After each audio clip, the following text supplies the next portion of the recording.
आंकड़े गवाही दे रहे हैं कि कोरोना कमजोर हो चला है। दिन ब दिन नए मामलों की तादाद घट रही है, लेकिन क्या इस तरह कोरोना एक दिन खत्म हो जाएगा?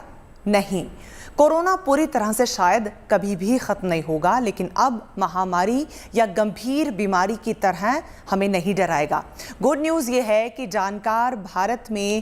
जो जानकर आपको खुशी मिलेगी वो ये है कि भारत में कोरोना के एंडेमिक स्टेज में पहुंच जाने का जानकार दावा कर रहे हैं। यानी सर्दी, जुकाम या फ्लू की तरह कोरोना मौजूद तो रहेगा, लेकिन प्रभावी नहीं होगा। मुमकिन है ओमिक्रॉन की तरह नए वेरिएंट भी आएं, परंतु वो परेशानी नहीं बढ़ाएंगे। वैक्सीनेशन और इलाज हो तो अब इस बीमारी से निपटना आसान हो जाएगा। लेकिन अहम बात यह है कि हमें कोरोना से घबराने की बजाय इसके साथ रहना सीखना होगा।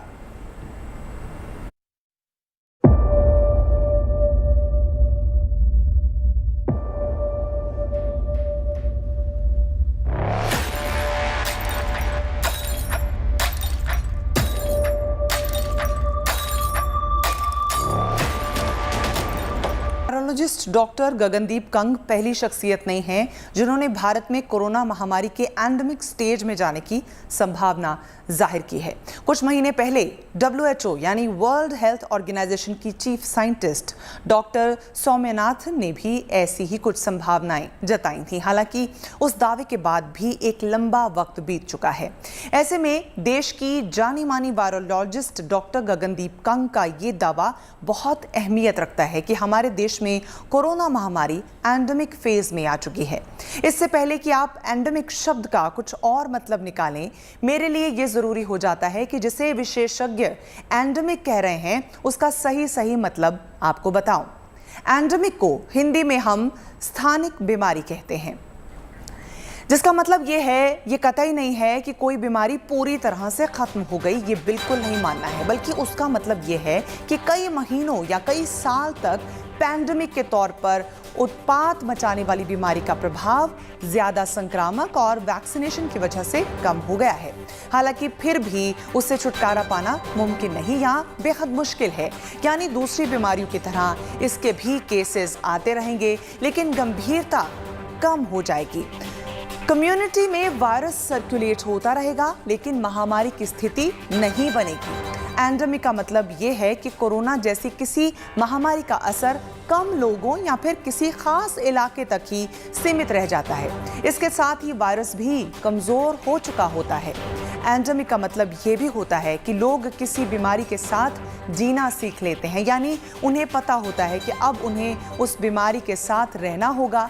ऐसे में लोग उसी बीमारी के साथ आगे बढ़ने की तैयारी में जुट जाते हैं।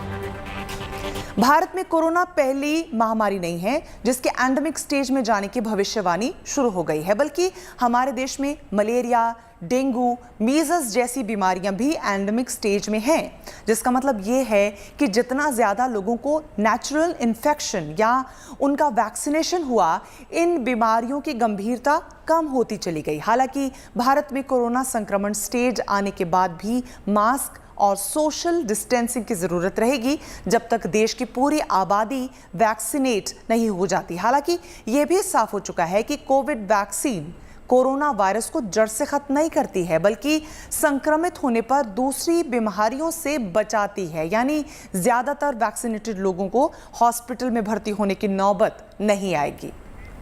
अगर कोरोना एंडेमिक स्टेज में है तो इसका मतलब क्या है और ये कितनी राहत की बात है, इस पर हमने डॉक्टर अनिल हांडू से बातचीत की है। देश की बड़ी वायरोलॉजिस्ट गगनदीप कांग ने ये दावा किया है कि जो पेंडेमिक है वो एंडेमिक स्टेज में पहुंच चुका है। इस पर बातचीत करने के लिए मेरे साथ जुड़े हुए हैं doctor Anil हांडू, senior director and HOD laboratory services BLK max. Sir, सबसे पहले ये जानना चाहेंगे कि कोरोना के एंडेमिक स्टेज में पहुंचने का मतलब क्या है?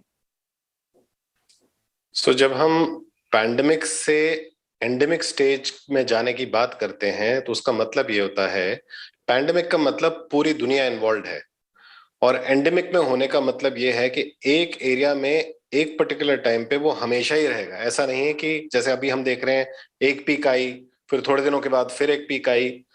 अभी वो वैसी स्थिति से हटके वो एक कांस्टेंट लेवल पे कम्युनिटी में चलता रहेगा। फॉर एग्जाम्पल, अगर हम मलेरिया की बात करें, हमारे देश में कई ऐसी जगहें हैं जहां पे मलेरिया पूरे 12 महीने चलता है। इसी तरह से अगर हम कोरोना की बात करें, एंडेमिक में जाने का मतलब यही होगा कि वो अब 12 महीने ऐसे ही चलता रहेगा।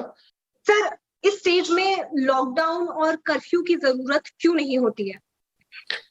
लॉकडाउन और कर्फ्यू की जरूरत अगर हम पहले भी समझें क्यों की गई थी, वो इसलिए नहीं की गई थी कि इन्फेक्शन होएगा ही नहीं। वो इसलिए की गई थी क्योंकि हमारे पास जो रिसोर्सेज थे उस चीज को हैंडल करने के लिए, चाहे हम बेड की बात करें, चाहे हम ऑक्सीजन की बात करें, चाहे हम दवाइयों की बात करें, तो वो एक उस टाइम पे नंबर ऑफ केसेस एक सडनली अगर इतने ज्यादा हो जाते हैं कि जिसमें हम उनको कंट्रोल नहीं कर पाते और इलाज नहीं दे पाते, तो वो हमारे इंफ्रास्ट्रक्चर को कहीं ना कहीं क्रिपल करता है। तो लॉकडाउन और वो ये सब चीजें जो होती हैं, उस तरह की चीजें होती है, वो बेसिकली उसको कवर करने के लिए होती हैं। उसका कोई मतलब ये नहीं होता कि वायरस उससे खत्म होने वाला है। सो अभी हम उस स्टेज में पहुंचे हैं जहां ये एंडेमिसिटी में पहुंचा है, तो ऑब्वियसली इसमें अब आपको उस चीज की जरूरत नहीं बनेगी। जी सर, तो अगर जो आने वाले जो वेरिएंट हैं उनको हल्का कह देना या घातक कह देना कितना सही साबित होगा? क्या हम उन्हें बोल सकते हैं कि ये हल्का वेरिएंट है या फिर ये घातक वेरिएंट आएगा? देखिए, नॉर्मली जो देखा गया है, हर इन्फेक्शन इनिशियली बहुत ज्यादा घातक होता है पहले 2-3 वेव्स में, और फिर आहिस्ता आहिस्ता उसकी जो कैपेसिटी घातकता की होती है वो आहिस्ता आहिस्ता कम होने लगती है, और फिर इवेंचुअली वो डाई डाउन हो जाता है या कम्युनिटी में डेल्व हो जाता है। और यही चीज इवन कोरोना के बारे में भी आज की डेट में हम देख रहे हैं। पर ये गारंटी से बोल पाना कि अब कोई अगला वेरिएंट जो आएगा वो घातकता में बहुत ज्यादा अग्रसर नहीं होगा या उससे ज्यादा हमें नुकसान नहीं होगा, it will be a bit too early. हमारे लिए थोड़ा अर्ली होगा इस बारे में बात करना।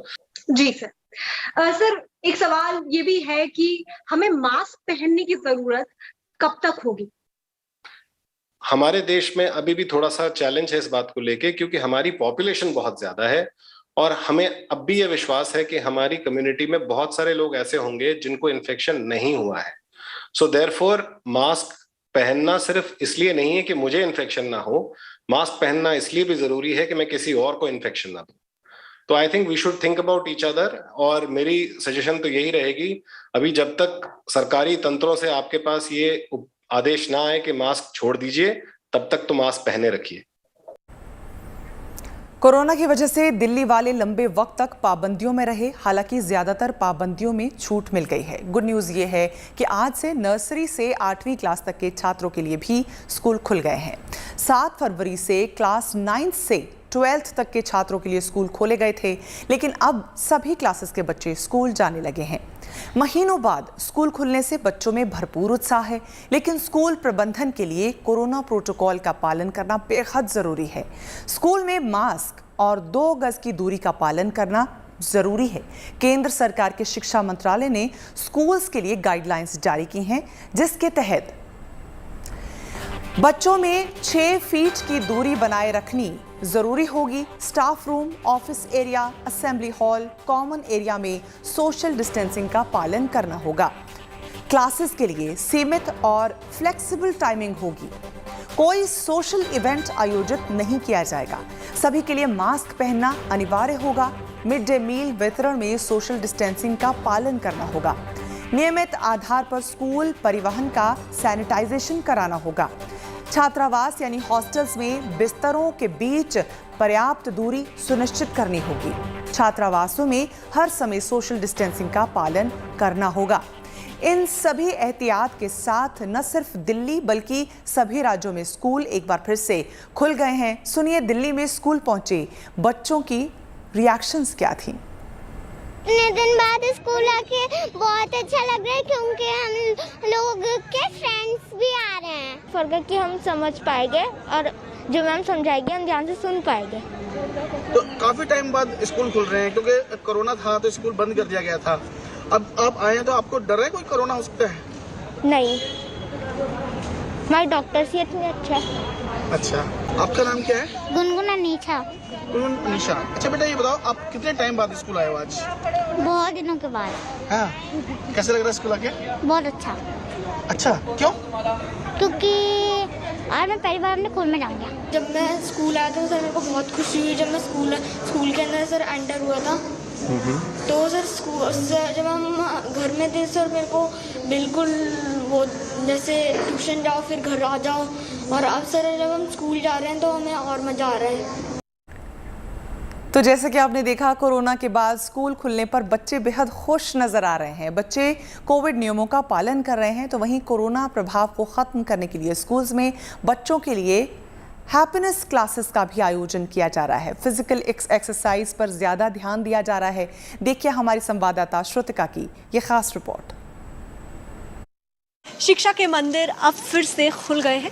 पिछले हफ्ते चूंकि कक्षा 9वीं से 12वीं के जो स्कूल्स हैं उनको खोल दिया गया था, पर आज से फुल स्ट्रेंथ के साथ में स्कूलों को खोला गया है। इस वक्त मैं मौजूद हूँ विद्या बाल भवन स्कूल में, जहाँ पर एक्सरसाइज का रूटीन शुरू हो गया है। बच्चे यहाँ वापसी कर चुके हैं और सभी एक्सरसाइज के मोड में नजर आ रहे हैं, क्योंकि सेहत के लिए सबसे ज़्यादा ज़रूरी एक्सरसाइज होती है और वही करते यहाँ पर बच्चे इस वक्त दिख रहे हैं। काफ़ी समय के बाद बच्चे लौटे हैं, जो कि एक बहुत लंबा समय रहा है, मुश्किल वक्त भी रहा है। सर से जान भी लेते हैं कि कौन कौन से क्लासेस के बच्चे वापस आए हैं और कौन सी क्लासेस के नहीं आए। देखिए 2020 मार्च के बाद आज बच्चे वापस आए हैं और ख़ास तौर पे जो छोटे बच्चे हैं उनका पहला दिन है और हमने फर्स्ट फेज में 9 से लेकर के 12th क्लास को ओपन किया था। आज हमने 6ठी क्लास से लेकर 8वीं क्लास तक के बच्चों को बुलाया और इनकी सारी चीज़ों को देखते हुए उसके बाद हम 10वीं क्लास पर जाएंगे। आज हमने छोटे बच्चों को नहीं बुलाया। आज मैंने देखा कि बच्चों को जो मेन था फिजिकली एक्सरसाइज करने की बात थी, क्योंकि बच्चे स्ट्रेस में थे, बहुत ज़्यादा डरे हुए थे। तो आज हमने हैप्पीनेस क्लास में लेकर के ग्राउंड में बच्चों को लाए और यहाँ फिजिकली एक्सरसाइज करने के साथ साथ बच्चों से भावनात्मक बातें भी करेंगे, जिससे कि बच्चों को लगे कि हम 2 साल के बाद जो स्कूल से दूर थे और घर पर जो एटमॉस्फेयर था उसको हम यहाँ बदलने की कोशिश करेंगे। स्कूल में आए हैं 2 साल बाद, कैसा लग रहा है? बहुत अच्छा लग रहा है। क्यों अच्छा लग रहा है? क्योंकि जो ऑनलाइन क्लासेस चलती थी घर में, उसमें तो कोई डिस्टर्ब करने आ जाता था कभी भी, और अभी मैं स्कूल में आ रहा हूँ तो अभी मैं अपने दोस्तों से मिलूंगा, टीचरों से मिलूंगा, आज मजे करूंगा मैं। मजे करोगे? 2 साल बाद मजे करेंगे। और भी बच्चे हैं, ये बताइए आप कौन सी क्लास में हैं? 7th में है। 2 साल बाद स्कूल आए हैं, कैसा लग रहा है स्कूल में? बहुत अच्छा लग रहा है। हाँ, क्योंकि स्कूल जब हम घर में होते थे तो अपने फ्रेंड से नहीं मिल पाते थे, टीचर से सामने बात नहीं कर पाते थे। यहाँ फ्रेंड से मिलते हैं, स्कूल को देखते हैं और असेंबली होती है सबके साथ और टीचर से मिलते हैं, इसलिए अच्छा लगता है। तो देखिए यहाँ पे फेज वाइज बच्चों को बुलाया जा रहा है। ये स्कूल का मानना है कि ताकि बच्चों को एक सुरक्षित वातावरण दिया जा सके, सोशल डिस्टेंसिंग कराई जा सके और देखा जा सके कि कैसा जो मस्तिष्क पर उसका असर है स्कूल में वापसी का, वो कैसा होगा। उसके लिए यहाँ पे हैप्पीनेस क्लास भी कराई जा रही है, उनसे बातचीत की जाएगी और यहाँ आप नज़र भी डालेंगे तो आपको दिखेगा कि किस तरीके से सोशल डिस्टेंसिंग के साथ में बच्चे यहाँ पर खड़े हुए हैं, मेडिटेट कर रहे हैं। हर बच्चा यहाँ पे एकदम लाइन में सीधे सीधे खड़े किए गए हैं ताकि जो भी कोविड के प्रोटोकॉल्स हैं उनका पालन हो सके। मास्क सबके चेहरे पर है, अंदर आते वक्त भी सैनिटाइज किया गया है, जो कि बेहद ज़रूरी है क्योंकि अभी हम कोरोना से जंग लड़ रहे हैं। कैमरा पर्सन कृपाल सिंह के साथ श्रुतिका, दिल्ली। चलिए आगे बढ़ते हैं और रुख अगली बड़ी खबर क्या करते हैं। अगर आप शेयर बाजार में निवेश करते हैं तो आपके लिए खुशखबरी है। LIC का IPO यानी इनिशियल पब्लिक ऑफरिंग जल्द ही आने वाला है। सरकार ने इसके लिए सेबी के पास ड्राफ्ट जमा कर दिया है, यानी अर्जी दे दी है। माना जा रहा है कि 3 हफ्ते में सेबी की मंजूरी मिल जाएगी। इसके बाद आम लोगों के लिए LIC के शेयर खरीदने का गोल्डन चांस होगा। आपको बता दें कि LIC का ये IPO भारत के इतिहास का सबसे बड़ा IPO होगा।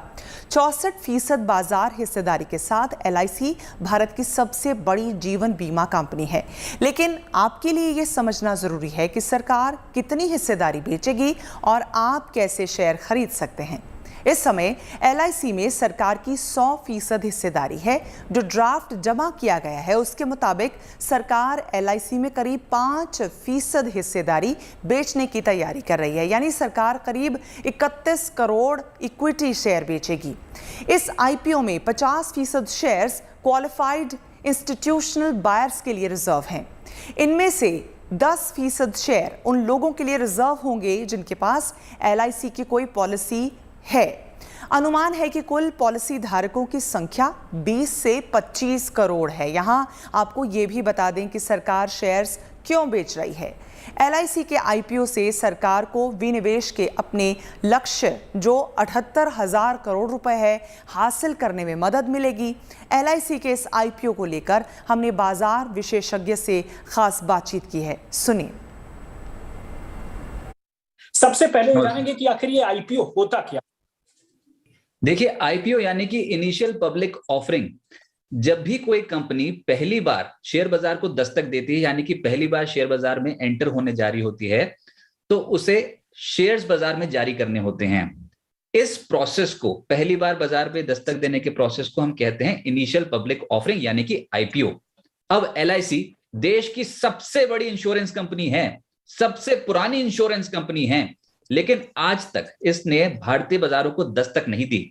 ना NSE ना BSE, कहीं पर भी इसके शेयर्स लिस्ट नहीं है, यानी कि आम आदमी के पास LIC का कोई शेयर नहीं है। सारी की सारी शेयर होल्डिंग जो है वो भारतीय सरकार के पास है। तो ये पहला मौका है जब IPO के जरिए सरकार अपनी कुल हिस्सेदारी में से कुछ हिस्सेदारी, 5% हिस्सेदारी बेचने जा रही है ऑफर फॉर सेल के जरिए, और ये NSE और BSE पे लिस्ट होने जाएगा। इस प्रोसेस को हम बोल रहे हैं IPO। सरकार की देरी, और अब देरी में इस तरह से आना, मकसद क्या है? क्या क्या क्या क्या मकसद हो सकता है? हिडन कुछ मैसेज या फिर डायरेक्ट कुछ मैसेज? मकसद क्या है सरकार का? देखिए, ये IPO लाना इतना आसान था नहीं। LIC बहुत प्रॉफिटेबल कंपनी है। ये भारतीय सरकार के पास इसका जो मुनाफा होता है वो डिविडेंड्स के थ्रू जाता है। अब आप ये समझिए कि आज तक तो सरकार को जरूरत नहीं पड़ी, लेकिन अब सरकार का क्योंकि विनिवेश टारगेट होता है, तो सरकार ने पहले योजना बना रखी थी कि किस किस कंपनी में कितना % हिस्सेदारी बेचकर वो रकम जुटाए, और उसमें LIC का भी नंबर था। लेकिन इस IPO को लाने से पहले सरकार को बहुत पापड़ बेलने पड़े, क्योंकि पहले तो IRDA जो कि इंश्योरेंस रेगुलेटर है उससे मंजूरी लेनी जरूरी, उसके बाद सेबी से मंजूरी लेनी जरूरी है, और अब जाकर कहीं ना कहीं ये प्रक्रिया फाइनलाइज होती हुई नजर आई है, और DRHP जो है वो सरकार ने दाखिल कर दिया सेबी के पास। अब ये हो तो गया, लेकिन ये जो बड़ा आकर्षक सा और सबसे बड़ा IPO आप कह रहे हैं, उसे कोई आम शख्स कैसे ले सकता है? देखिए, इसमें IPO में अलग अलग कैटेगरीज होती हैं।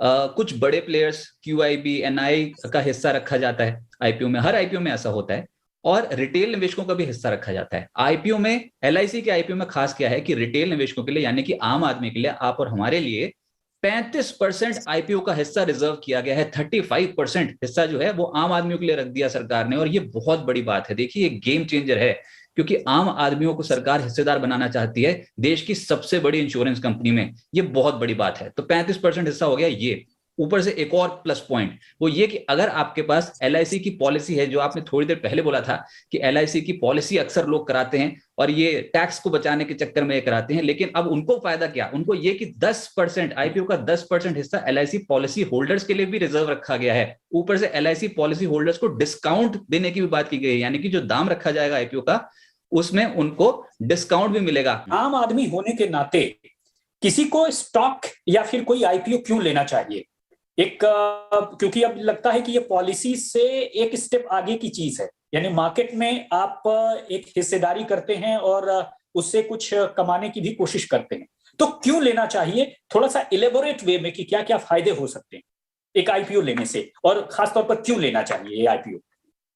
हर कोई चाहता था कि उसके पास LIC का शेयर हो। शेयर्स आज तक लिस्टेड थे नहीं। पहली बार ऐसा हो रहा है कि LIC का शेयर भारतीय बाजारों में लिस्ट होने जा रहा है। क्यों लेना चाहिए?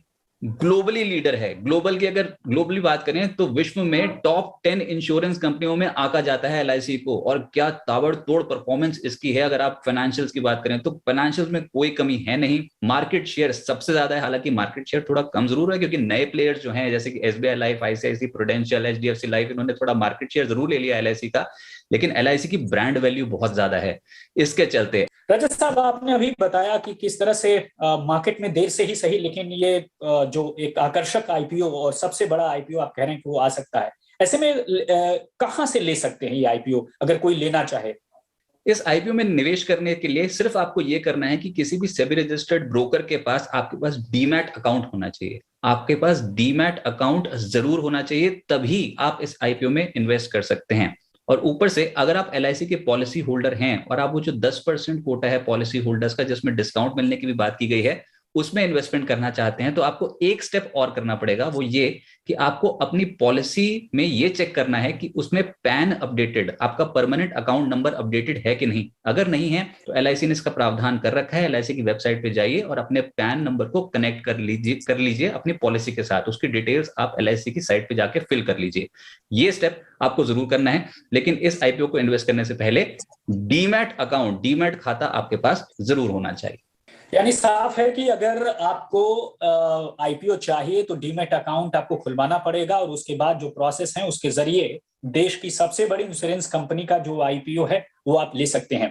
लेकिन बहुत सारे दर्शक हैं जो अलग अलग तरह के जो IPO का अभी भी वो इस्तेमाल करते रहे हैं। ऐसे में एक्सपर्ट होने के नाते रजत जी आप क्या बताएंगे लोगों को कि LIC का ये IPO क्यों लेना चाहिए लोग? देश की सबसे बड़ी insurance company life insurance company है, तो ये बहुत समय से इंतजार हो रहा था कि कभी ना कभी तो ये जो कंपनी है ये भारतीय स्टॉक एक्सचेंजेस पे लिस्ट होगी और अब जाके वो मौका आया है। तो एक सुनहरा मौका है, सोने की मुर्गी, सोने के अंडे देने वाली मुर्गी है ये। लेकिन अभी ये कह नहीं सकते कि यहाँ पर लिस्टिंग वाले दिन ही आपको बहुत जबरदस्त रिटर्न मिल जाएगा, नहीं। वो सिर्फ इस बात पर निर्भर करेगा कि प्राइसिंग क्या रखती है सरकार। अगर प्राइसिंग सरकार ने बहुत बेहतर रख दी तो आप ये समझिए कि आपको हो सकता है कि पहले ही दिन IPO में इन्वेस्ट करने के बाद जब वो लिस्ट होगा तो पहले दिन आपको अच्छा मुनाफा हो जाए। लेकिन लॉन्ग टर्म में अगर रखेंगे तो वो ज्यादा बेहतर, क्योंकि लॉन्ग टर्म में जिस तरीके की ग्रोथ प्रोस्पेक्ट्स हैं, जिस तरीके के फाइनेंशियल्स हैं, जिस तरीके का मार्केट शेयर है इसका, 60% से ज्यादा का मार्केट शेयर है इसका, तो कह सकते हैं कि लॉन्ग टर्म स्टोरी तो ये इंटैक्ट है।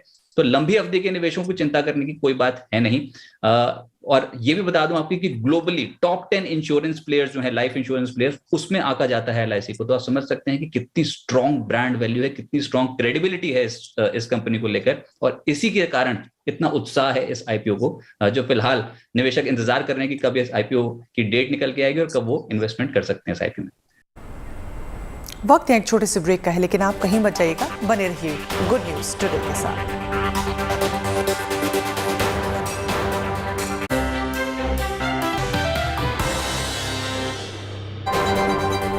पुलवामा हमले को आज 3 साल पूरे हो गए हैं। 2019 में 14 फरवरी का ही दिन था जब जैश-ए-मोहम्मद के आतंकी ने विस्फोटक से भरी गाड़ी CRPF के जवानों को लेकर जा रही बस से भिड़ा दी थी। कश्मीर में करीब 30 साल से जारी आतंकवाद के दौर में ये सबसे बड़ा हमला माना जाता है। इस हमले में 40 जवान शहीद हो गए। जवानों की शहादत से दुख के साथ साथ देश में गुस्से की लहर दौड़ गई। 12 दिन बाद भारतीय वायुसेना ने सरहद पार करके आतंकी ठिकानों पर सर्जिकल स्ट्राइक किया था। 300 से ज्यादा आतंकियों को मार गिराया गया था। पुलवामा हमले की साजिश में शामिल ज्यादातर आतंकियों का खात्मा कर दिया गया। हमले की 3री बरसी पर प्रधानमंत्री नरेंद्र मोदी ने शहीदों को श्रद्धांजलि दी। ट्वीट किया कि जवानों की बहादुरी और सर्वोच्च बलिदान प्रत्येक भारतीय को एक मजबूत और समृद्ध देश की दिशा में काम करने के लिए प्रेरित करता है। इसी तरह यूपी के CM योगी आदित्यनाथ ने लिखा कि आप सबका बलिदान समाज पर कर्ज है। आप सभी का त्याग आतंकवाद के विरुद्ध हम सभी को एकजुट करता है। पुलवामा हमले ने देश को झकझोर कर रख दिया था। इसके बाद कश्मीर में आतंकवाद को हमेशा के लिए खत्म करने की मुहिम और तेज हो गई। 26 फरवरी 2019 को भारतीय वायुसेना के जांबाजों ने पाकिस्तान के बालाकोट, चाकोटी और मुजफ्फराबाद में जैश-ए-मोहम्मद के ठिकानों को तबाह कर दिया था। पाकिस्तान को मुंहतोड़ जवाब देने के साथ घाटी में भी आतंकियों को चुन चुन कर मारा गया। पहले कार्यकाल के दौरान ही मोदी सरकार ने जम्मू कश्मीर में आतंकियों के सफाई के लिए ऑपरेशन ऑल आउट की शुरुआत की थी। लेकिन साल 2019 में पुलवामा आतंकी हमले के बाद भारतीय सेना और सुरक्षा बलों ने 134 आतंकियों को मौत की घाट उतारा और आतंक के खिलाफ भारत का रुख साफ कर दिया। साल 2020 में 232 आतंकियों को जवानों ने ढेर किया और साल 2021 में ऑपरेशन ऑल आउट के तहत 193 से ज्यादा आतंकियों का सफाया किया गया। इस साल यानी 2022 में 10 फरवरी तक के आंकड़ों को देखें तो भारतीय सुरक्षा बलों ने 25 से ज्यादा आतंकियों को मौत की नींद सुला दिया है। पुलवामा आतंकी हमले से जुड़े 8 से ज्यादा आतंकियों को मौत के घाट उतारा गया और साजिश से जुड़े करीब आधा दर्जन आतंकी सुरक्षा बलों की गिरफ्त में हैं। आतंक के खिलाफ भारत की जीरो टॉलरेंस की नीति जारी है। भारतीय फौज घाटी में एक आतंकी का काम तमाम करने में लगी है। पुलवामा से अब तक 3 साल के कुल आंकड़े को देखें तो साफ है, भारत अब तक करीब 600 आतंकियों को मौत की नींद सुला चुका है। पाकिस्तान समझता है कि हम कुछ भी कर दें, हिंदुस्तान रिटेलिएट नहीं करेगा, हिंदुस्तान हमको सजा नहीं देगा, तो अपनी मनमानी करते रहो, क्योंकि तुष्टीकरण की राजनीति चलती रहेगी। लेकिन मोदी जी ने यह सब पलट दिया। मोदी जी ने 2 प्रॉन्ग्ड अटैक किया। पहला कि पहले पाकिस्तान के परिप्रेक्ष्य में, दूसरा जम्मू एंड कश्मीर के परिप्रेक्ष्य में। 26 फरवरी 2019 को ही बालाकोट स्ट्राइक हुआ। हमारे तो 44 CRPF के जवान शहीद हुए और हमने 150 से ज़्यादा बालाकोट में जैश ए मोहम्मद के आतंकियों को गढ़, स्ट्रक्चर और आतंकी उनको ख़त्म कर दिया। तो ये पाकिस्तान को संदेश किया कि मनमानी नहीं कर सकता। अच्छी खबर सच्ची खबर में वक्त हो गया है आपसे इजाज़त लेने का। आपको छोड़े जा रही हूँ आज की सबसे अच्छी तस्वीर के साथ, गर्व करने वाली तस्वीर के साथ, जो हमारे सुरक्षा बल ITBP यानी भारत तिब्बत सीमा पुलिस के जवानों से जुड़ी है। ये जवान उत्तराखंड में भारत चीन सीमा पर -25 डिग्री सेल्सियस तापमान में ट्रेनिंग कर रहे हैं। हार्ड मांस तक गला देने वाली इस ठंड में भी ITBP के जवान अपने हाथों में हथियार लिए कड़ा अभ्यास कर रहे हैं। बर्फ की मोटी चादर से ढके पहाड़ों पर इस तरह के मुश्किल ट्रेनिंग इन जवानों के नियमित अभ्यास में शामिल है। इसी कड़ी ट्रेनिंग की बदौलत ही ITBP के जवान 18,000 फीट की ऊंचाई पर चीन से सटी भारत की 3,488 किलोमीटर लंबी सीमा की रक्षा भी करते हैं।